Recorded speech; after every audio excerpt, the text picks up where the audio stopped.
The common thread linking these guns is that none offered significant advantages under current market conditions, where there was an influx of better alternatives, e.g., newer pistols or rifles, political economic shifts, reduced panic buying, election outcomes, inflation, or simply oversupply. These models were all in the wrong place at the wrong time. Industry analysts note that after the 2020-22 boom, inventories are high and buyers are pickier. As one report put it, even with price promotions at average price paid for firearms in 2023 only rose slightly, implying that shoppers traded up to premium guns rather than gobbling up cheaper models. In plain terms, guns that couldn't keep up with innovation or shifting demand found themselves stranded. If you want the deep dive, you're in the right place. Let's go. Browning Citori Satori. The Satori used to be the flex piece at the clay range. Clean wood, slick break, that Browning click everyone loves. The last year hasn't been kinda high-end over-unders. Shooters tightened up on nice-to-have buys, stores sat on pricey inventory, and the used racks started filling up. Shotgun sales were dragging since fall 24, and background checks, the closest thing we've got to a pulse on gun buying, ran about 6% lower in 2023 than 2022. Put all that together and it's simple. Too many premium shotguns, not enough buyers. Prices soften, then they slide. Then they crater when longtime owners dump safe queens at the same time. That's where the Satori lives right now. Great gun, rough market. Browning bills the hunter as the answer to that too pretty to take a field problem. Translation, it's not a wall hanger. It's built to work upland first, but it'll pull duty on skeet, trap, even the odd waterfowl day if you insist. Field gun bones without the fluff. MSRP sits at $2,269. Street is lower. I grabbed one from Reed's for around $1,779. This one's a 20 with a 26-inch set of tubes. You can get a 28. On the scale, 6 pounds, 8 ounces. LOP is 14 and a quarter. Drop is 1 5/8 at comb, 2.5 at heel, so about 7/8 across the comb. And runs in vector chokes and ships with IC, mod, full. I swapped to Carlson's light mod and IC because that's where I live most days. Trigger? Dry fire has a touch more pre-travel than you'd expect, then it snaps clean. On the gauge, it repeats right under 4 pounds, 13.8 ounces twice in a row. Sub 5 on a field over-under is a win. In hand, the grip is medium-small, easy to lock in, 4-inch straight and honest, not a lot of sculpting, just business. The cut checkering's about 18 LPI and surprisingly grabby. You'll feel it if you run a lot of clays in one session. Balance leads a hair forward, that's the fore-end mass and the monoblock doing what they do, and it actually helps the swing smooth out. Controls are classic OU. The top lever cam's open with that Browning feel. The safety's dead simple and right where your thumb wants it. The barrel selector flicks over without drama. Big trigger guard, no busy engraving, hunter inlaid on the flank. Gold trigger, grade 2/3 walnut with some honest figure. Single front bead on a slightly lazed rib so your eye clears the top lever without catching it. Inflex pad out back to tame the snap. How's it shoot? Light recoil, straight back, nothing jumping into your cheekbone. The trigger does its job and disappears. Ejectors kick like they should, no mysteries there. Breakdown is Browning 101. Pop the fore end, swing the lever, barrels off. Look inside and the nickel-plated receiver is clean and tight. Hinge on the single trunnion point, lock bites down in the bottom, simple, proven. Speed run time, 2 clays on the clock. First string lands at 1.29 seconds, tightens to 1.13, third hits triple ones. The mount feels natural, the eye gets on target quickly, and the gun doesn't fight you when you press it. Trap passes confirm the same story. Smooth mount, points where you're looking, and if you miss, it's on you, not the gun. Gripes? The checkering can chew on your hands if you're sensitive. Looks are plain by design, that's also the charm. This is a field tool. So why is it on a price meltdown list? Because markets don't care how sweet a gun points. With sales slowing and inventory stacked, clean Satoris are changing hands for less than they used to, sometimes a lot less. And a wave of owners trading out luxury OUs and you get a mini flood. Floods drop water lines, same with prices. Satori Hunter didn't get worse, the deals just got better. Remington 870 Wingmaster. The Remington 870 Wingmaster, a classic pump action, also felt the squeeze.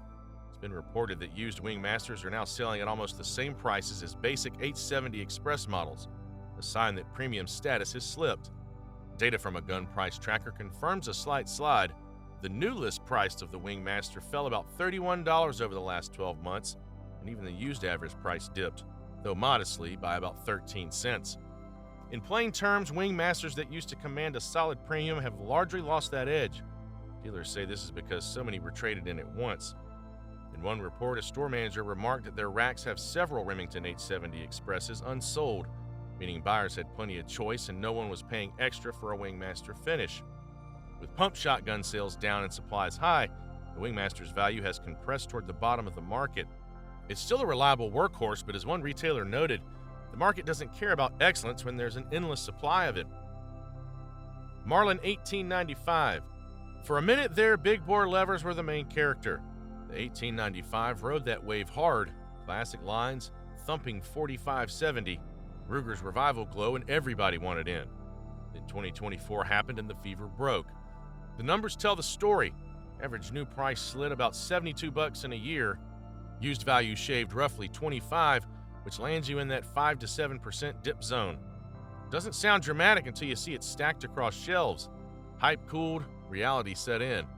A bunch of folks realized they didn't really need a hard-hitting lever for the kind of hunting they actually do, and early QC whispers on some runs didn't help.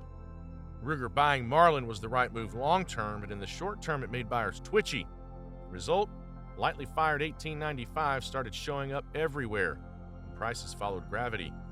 Lever gun buying was off around 9% early 2025, and the 1895 lost that instant collector shimmer and settled into bargain territory. Now, set the spreadsheets down and pick the rifle up. This thing still hits different. It's stainless, it looks poured, wood and metal meeting clean. The action gliding with that mechanical clack that makes you run it again just to hear it. 4570 isn't a caliber you shoot, it's a thing you experience. The shove in the shoulder, the slow motion slap on steel, the feeling you just stepped into a modern western where the costume department swaps spurs for a suppressor. Yeah, threaded barrel, old soul, new tricks. Spin on a can and the whole vibe changes. Softer report, tamer push, tuxedo with sneakers, ghost ring in back, bright front up top, and the sight picture snaps into place whether you're in noon sun or that last light window when every shot feels like a story. Price meltdown doesn't mean the rifle fell off. It means the market did what markets do when hype ends and inventories pile up. Sellers who bought on the spike are unloading. Buyers who waited get the win. The 1895 didn't stop being epic, it just stopped being expensive. If you wanted one when everyone was posting lever gun selfies, this is the quiet moment to snag yours without paying yesterday's money. Savage Axis. Savage's Axis was intended as a no-frills budget hunting rifle, but even value guns weren't immune. In fact, the Axis saw one of the sharper price drops. True Gun Value data shows the Axis's average new price fell from about $398 to $369, a $28 drop. The average used price fell by around $32, ending near $275.